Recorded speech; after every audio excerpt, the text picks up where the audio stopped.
Welcome into another video.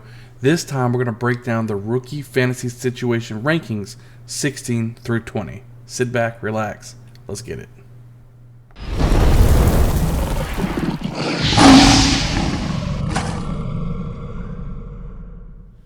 Alright, coming in at number 20, we're going with the wide receiver Jalen Reagor. Jalen was drafted by the Dallas Cowboys, and it seems like it's one of those things where he might be a little bit of an afterthought. He's a 6'1" wide receiver, big body receiver, really good hands. I think he'll be a good in this situation, except he's got three receivers ahead of him. And we're talking about CeeDee Lamb, we're talking about Michael Gallup, and we're talking about James Washington. Those three receivers are currently ahead of him. Yes, Michael Gallup does have ACL surgery. We have to see how he comes back from that. But it just looks like Tolbert might be a little bit of an afterthought this season. He might be able to get some gameplay in some 4 wide receiver sets. But it looks like there's 3 receivers firmly ahead of him right now, which could be why he's landing at number 20 for me. He could make a small little bit of an impact this season for your fantasy team, but it's not somebody that I would probably look to go ahead and try to draft in your season, especially in redraft leagues. Now, if you're talking about dynasty leagues, we might be able to see something to where he could probably take over maybe the number 2 role. He could maybe beat out James Washington first. Michael Gallup, we're not really sure how he's going to come back from that ACL surgery. There's a possibility that he could be back for that number 2 role maybe next season or maybe even the season after that. So if you're in the deeper dynasty leagues, it might be something to go ahead and take a stab at Jalen Reagor to see if he might pan out to be in something. The next guy we're going to go over here is Malik Willis. He is the quarterback who got kind of slipped in the draft. A lot of people thought he was going to go early on in the draft, maybe in the top 5, the top 10, top 15. He ended up falling. It looks like he fell down around the 3rd round into the Titans' laps. It looks like he might not be fantasy relevant this year. Ryan Tannehill has that pretty secure, but there's a situation with Tannehill where the Titans would be able to release him next year just based off of $9.6 million in dead cap money. None of that money is guaranteed in 2023. So if Malik Willis is showing flashes in the preseason, you never know. They might bring him in here 1 or 2 plays for trying to run like a wildcat offense or something like that. If he's starting to show these flashes, I think the Titans would be willing to go ahead and let Tannehill go. Kind of have a rebuilding process. They've already let A.J. Brown go. They got another rookie wide receiver, which we're going to be talking about a little bit later on in another video. But Malik Willis, redraft league, not really much to talk about.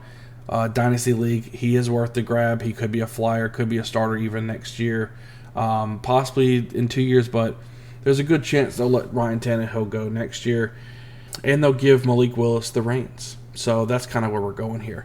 Now we're going to number 18. Let's talk about Isaiah Spiller. Isaiah Spiller is in a tricky situation. He was one of the 3 running backs that everybody was talking about, the Breece Halls, the Kenneth, and now Spiller. But Spiller landed in a destination which I don't think is very favorable because it's dominated by Austin Ekeler. Austin Ekeler gets all the carries. He got all the goal line carries last year. He got all the receptions. He got everything. Now, there are 2 running backs in Joshua Kelly and Larry Roundtree.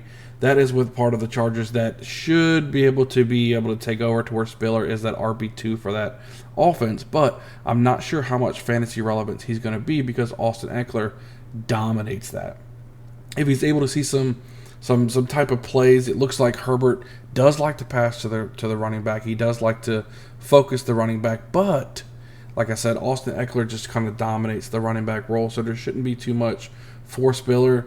It looks like the fantasy relevance is going to be kind of minimal, maybe even a flex play every once in a while, but that's going to be in both Dynasty League and in Redraft League. He's just not somebody that I would want to get to all the time. So now we're going to move over to the number 17th spot, and we're going with running back Rachaad White. The Buccaneers drafted White. I kind of like this spot for him. We're looking at Leonard Fournette is the main running back there. They got rid of Ronald Jones. He can beat out Keyshawn Vaughn for that RB2 spot. They need some consistency. They all last year, you see no consistency through the running back spot. They were kind of filtering through Ronald Jones. Then he would maybe fumble. Then we go to Leonard Fournette. He would fumble. We'd go out to Ronald Jones. So it looks like maybe if White can bring some type of consistency to the offense, he could find himself in a role, especially favorable with Tom Brady. If he can show that he's dependable, Tom Brady's going to want him on the field and not for Fournette. So the last person we're going to go over in this video, we're going to talk about wide receiver David Bell for the Browns. Now, I do like this situation. I liked David Bell when I was looking up his tape before the NFL draft. The problem with him is he ran like a 4.6, 5.40, below 40th percentile in his jumps. He did a lot of things that didn't look very good on the chart, which is probably why he slipped into the draft. But he took over as the number one wide receiver and completely produced for Purdue. And I think he's a good big body receiver, 6'1". He's got Amari Cooper on there. He could probably beat out Donovan Peoples-Jones to be that wide receiver too. If not, worst case scenario, he's a wide receiver in the flex. Definitely a flex play week in and week out, especially with Deshaun Watson at the helm. He should be able to see some type of consistency in the fantasy football in 2022. Now that's going to do it for our rookie situational rankings from 16 through 20. Be on the lookout for our 11 through 15 coming out probably tomorrow or the next day. Be sure to check out those videos. We're going to be continuing ranking all the way down until we get to number 1. I'm looking at the very top 1 through 20, who I believe is going to be the best situations for any of the rookies that came out.